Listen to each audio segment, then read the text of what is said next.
பார்க்குறதுக்கு க்ளீனாக இருக்கிற இந்த கிச்சன் கவுண்டர் டாப்பில் தான் அவ்வளோ எண்ணெய் பசையாக இருந்தது. நானும் ஒரு வாரமாகவே இதை க்ளீன் பண்ணணும்னு நினச்சிட்டே இருப்பேன். பட் சுத்தமாக டைமே இருக்க மாட்டேங்குது.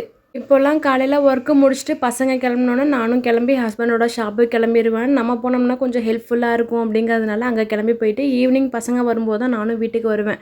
அதனால் டைம் மேனேஜ் பண்ணுறது கொஞ்சம் கஷ்டமாகவே இருக்குது. இன்னும் ஒரு 2 to 3 வீக்ஸில் எல்லாமே கரெக்டாகி கொண்டு வந்துடுவேன்.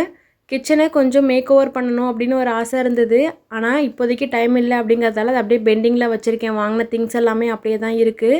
கவுண்டர் டாப்பை விட ஷெல்ஃப் ரொம்பவே மோசமாக இருக்குது. ஃபஸ்ட்டு கவுண்டர் டாப்பை க்ளீன் பண்ணிவிடுவோம், இன்னொரு நாள் ஷெல்ஃபை க்ளீன் பண்ணிக்கலான்னு தான் இன்றைக்கி கவுண்டர் டாப்பை க்ளீன் பண்ணிட்டேன்.